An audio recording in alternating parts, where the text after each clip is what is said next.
सभी को नमस्कार। हम अल्कोहल पढ़ रहे थे। अल्कोहल को पढ़ते हुए हमने अल्कोहल क्या होते हैं, अल्कोहल बनाने की क्या क्या विधियां हैं, फिर उसके बाद में हमने अल्कोहल के भौतिक गुणधर्म पढ़े। क्वथनांक, गलनांक, जल में विलेयता, OH बॉन्ड की क्या प्रकृति होती है वो भी हमने पढ़ ली थी। उसके बाद हम अल्कोहल की रासायनिक अभिक्रियाएं या रासायनिक गुणधर्म पढ़ रहे हैं। रासायनिक गुणधर्म को पढ़ते हुए हमने उसके अम्लीय गुणधर्म यानी OH बॉन्ड जो टूटता है, OH बॉन्ड टूटने की अभिक्रियाएं जो है देख रहे थे। और उसी क्रम में नेक्स्ट अभिक्रिया है विहाइड्रोजनीकरण। विहाइड्रोजनीकरण का मतलब होता है H2 का निकलना, यानी कि हाइड्रोजन का निकलना। हाइड्रोजन जब निकलते हैं तो उसको विहाइड्रोजनीकरण कहते हैं। जब हाइड्रोजन हैलोजन निकलते हैं तो विहाइड्रोहैलोजनीकरण कहते हैं। वि का मतलब आगे जो भी हो रहा है उसका निकलना। हाइड्रोजनीकरण का मतलब होता है हाइड्रोजन का जुड़ना, और विहाइड्रोजनीकरण का मतलब हाइड्रोजन का निकलना। तो हाइड्रोजन जब निकलेंगे तो वो कहलाएगी विहाइड्रोजनीकरण। विहैलोजनीकरण का मतलब हैलोजन निकल जाएंगे, और विहाइड्रोहैलोजनीकरण का मतलब हाइड्रोजन और हैलोजन दोनों निकल जाएंगे। तो विहाइड्रोजनीकरण देखिए, अल्कोहलों की गर्म वाष्प को जब कॉपर के ऊपर से निकाला जाता है, गर्म कॉपर के ऊपर से निकाला जाता है, तो अल्कोहलों का विहाइड्रोजनीकरण हो जाता है। देखिए वो कैसे होता है।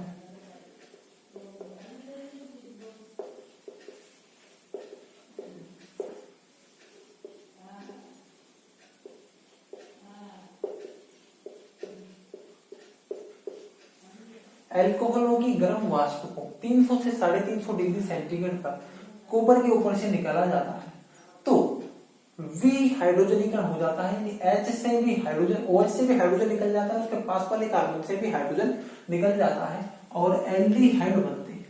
CH3CHO बनता है। देखिए प्राथमिक अल्कोहलों से हमको एल्डिहाइड मिला, लेकिन अगर हम द्वितीयक अल्कोहल ले लें तो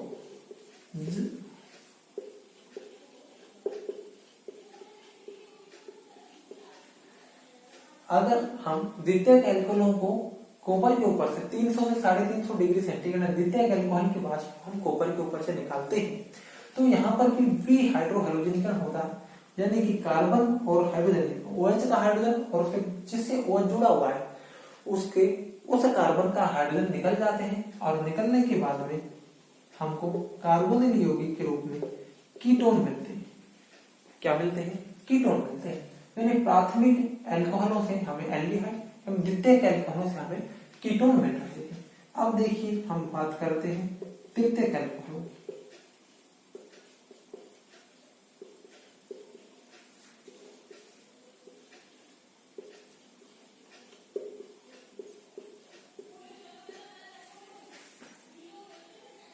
जब तृतीयक अल्कोहलों की वाष्प को हम गर्म वाष्प को हम कॉपर के ऊपर से निकालते हैं तो यहां से H और इस कार्बन से H निकलता था, OH से का भी H और पास वाले कार्बन का जिस कार्बन पर OH जुड़ा हुआ है उसका H निकलता था। लेकिन अब इस कार्बन पर तो H है ही नहीं, तो निकल ही नहीं सकता। इसलिए यहां पर इस अभिक्रिया में OH और जिस कार्बन पर OH जुड़ा रहता है उसके पास वाले कार्बन से H निकल जाता है, और निकलने के बाद में एल्कीन बन जाती है। इन दोनों कार्बन के से एक से OH और एक से H निकल गया, जिससे इन दोनों के बीच में डबल बॉन्ड बन जाएगा। देखिए तो ये बनेगा CH3 double bond CH2 alkene. इसमें एल्कीन बनने का जो कारण है वो ये है कि यहाँ पर इस कार्बन पर हाइड्रोजन उपस्थित ही नहीं है। यहाँ पर हाइड्रोजन उपस्थित था तो निकल गया था, लेकिन यहाँ पर हाइड्रोजन नहीं होने के कारण पास वाले कार्बन से हाइड्रोजन निकल जाता है और OH ग्रुप पूरा निकल जाता है, जिसके कारण एल्कीन बन जाती है। तो विहाइड्रोजनीकरण की अभिक्रिया को देखते हैं तो हम ये देखते हैं कि प्राथमिक अल्कोहल को हम कॉपर के ऊपर से उसके वाष्प को निकालते हैं तो हमको एल्डिहाइड मिलते हैं। जब हम द्वितीयक अल्कोहल के वाष्प को कॉपर के ऊपर से गर्म 300 से 350 डिग्री सेंटीग्रेड पर निकालते हैं तो हमको कीटोन मिलते हैं। और तृतीयक एल्कोहल की वाष्प को हम 300 से 350 डिग्री सेंटीग्रेड कॉपर के ऊपर से निकालते हैं तो हमको एल्डिहाइड या कीटोन यानी कार्बोनिल यौगिक मिलने की बजाय एल्कीन मिल जाते हैं। ये है विहाइड्रोजनीकरण की अभिक्रिया। चलिए नेक्स्ट देखते हैं।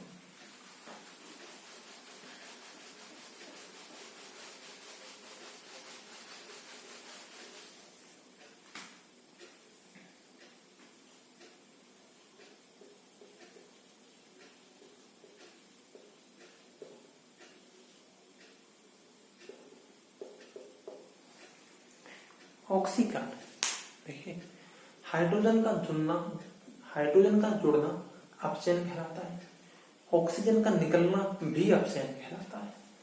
अब हम बात कर रहे हैं ऑक्सीकरण। ऑक्सीजन का जुड़ना ऑक्सीकरण कहलाता है, यानी कि किसी भी मॉलिक्यूल में अगर विभिन्न पदों में या एक पद में ऑक्सीजन की संख्या में वृद्धि होती है तो ये प्रोसेस अब ऑक्सीकरण कहलाती है। तो देखिए एल्कोहलों का ऑक्सीकरण करते हैं तो क्या होता है, देखिए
देखिए ऑक्सीकरण की क्या है। प्राथमिक एल्कोहलों का जब हम ऑक्सीकरण करवाते हैं तो हम अभिकर्मक काम में लेते हैं K2Cr2O7 H+, यानी कि अम्लीय माध्यम में K2Cr2O7 पोटेशियम डाइक्रोमेट उसके साथ ऑक्सीकरण करवाते हैं तो हमको प्राथमिक एल्कोहल से एल्डिहाइड प्राप्त होते हैं। जब हम इसी अभिकर्मक को यानी अम्लीय पोटेशियम डाइक्रोमेट को 2 डिग्री एल्कोहल के साथ में लेते हैं या 2 डिग्री एल्कोहल का ऑक्सीकरण करवाते हैं तो हमको कीटोन मिलते हैं। लेकिन 3 डिग्री एल्कोहल का ऑक्सीकरण आसानी से नहीं होता है और उसके लिए हमें प्रबल ऑक्सीकारक यानी HNO3 काम में लेना पड़ता है। HNO3 के साथ इसका जब ऑक्सीकरण करवाया जाता है तो हमको पहले एल्कीन मिलती है और उस एल्कीन का फर्दर ऑक्सीकरण करने से हमको कार्बोनिल यौगिक के रूप में कीटोन मिलता है। ये 3 डिग्री एल्कोहल से हमको प्राप्त होता है। तो ये इनके अलावा ये जो रिएजेंट्स हम काम में ले रहे हैं ऑक्सीकरण, इनके अलावा हम KMnO4 भी काम में ले सकते हैं। KMnO4 को अम्लीय या KMnO4 को क्षारीय माध्यम दोनों ही माध्यम में लिया जा सकता है। यानी कि एल्कोहलों का ऑक्सीकरण जो है वो अम्लीय पोटेशियम डाइक्रोमेट K2Cr2O7 या अम्लीय KMnO4 या क्षारीय KMnO4 या नाइट्रिक अम्ल के द्वारा करवाया जा सकता है। और प्राथमिक द्वितीयक एवं तृतीयक एल्कोहलों से उनके संगत एल्डिहाइड कीटोन एवं कीटोन मिलते हैं। और जो हमको तृतीयक एल्कोहल से जो कीटोन मिलते हैं उसमें तृतीयक एल्कोहल जो लिया था उससे कम कार्बन संख्या का कीटोन हमको मिलता है, क्योंकि पहले जब एल्कीन बनती है, एल्कीन से जब कीटोन बनता है तो उसमें डबल बॉन्ड से जुड़े हुए कार्बन चेन है वो अलग हो जाती है, उससे अलग प्रकार का एल्डिहाइड या कीटोन हमको मिल जाता है। अर्थात प्रोडक्ट में उतने कार्बन का कीटोन नहीं मिलता जितने कार्बन का एल्कोहल हमने लिया है। तो चलिए ये हुई ऑक्सीकरण की बात। इसके बाद में एक विशिष्ट ऑक्सीकरण और है उसको मैं आपको समझा देता हूं।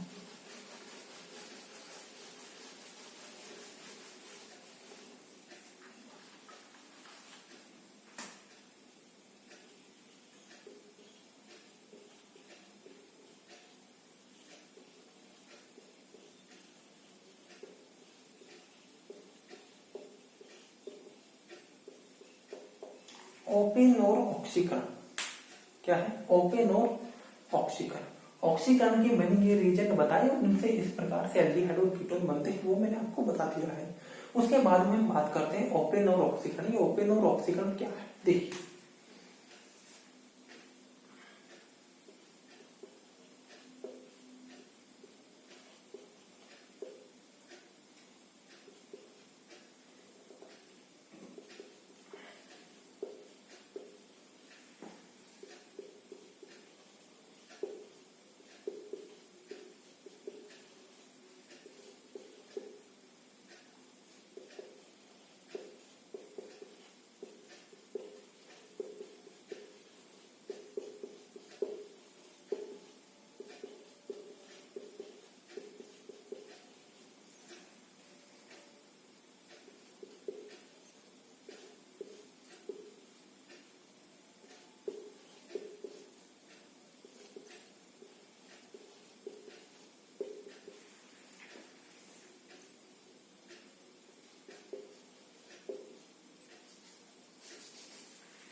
जब किसी 2 डिग्री अल्कोहल को एल्यूमिनियम टर्सरी ब्यूटोक्साइड, एल्यूमिनियम तृतीयक ब्यूटोक्साइड के साथ एसीटोन के साथ अभिक्रिया करवाई जाती है।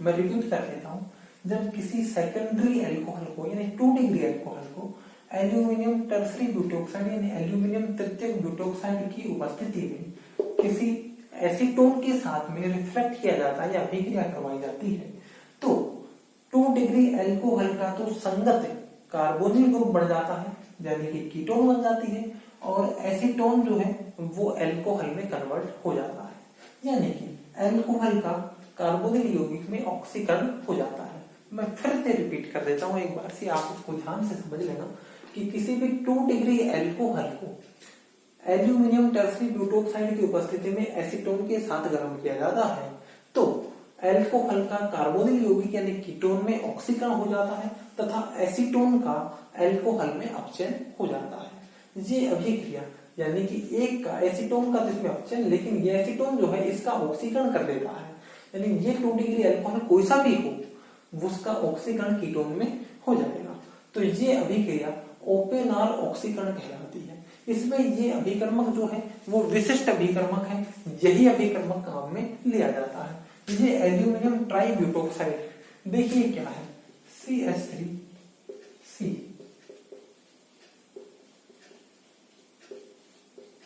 इसको बोलते हैं ब्यूटिल अल्कोहल। क्या बोलते हैं? Butyl alcohol. और ब्यूटिल कौन सा है? ये तृतीयक है, तो इसको बोलते हैं तृतीयक ब्यूटिल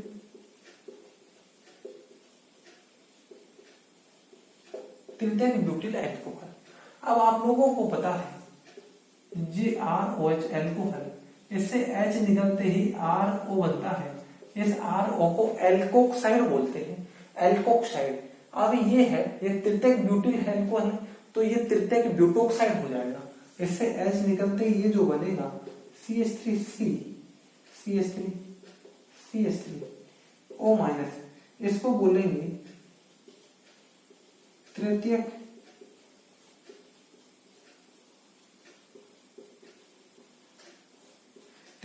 ब्यूटोक्साइड। ये क्या बन गया? तृतीयक ब्यूटोक्साइड। ये तृतीयक ब्यूटोक्साइड किसके साथ जुड़ा हुआ? एल्यूमिनियम के साथ, तो इसलिए इसको बोलते हैं एल्यूमिनियम तृतीयक ब्यूटोक्साइड। ठीक है, तो इस एल्यूमिनियम तृतीयक ब्यूटोक्साइड की उपस्थिति में 2 डिग्री अल्कोहल एसीटोन के साथ गर्म करते हैं, तो एसीटोन का तो हो जाता है अपचयन और 2 डिग्री अल्कोहल का ऑक्सीकरण हो जाता है, और वो मिल जाता है हमको कार्बोनिल यौगिक यानी कीटोन मिल जाता है। ये अभिक्रिया कहलाती है ओपेन और ऑक्सीकरण। इसी के साथ में, इसी अभिक्रिया के साथ में अल्कोहल की वे समस्त अभिक्रियाएं खत्म हो गई है जिनमें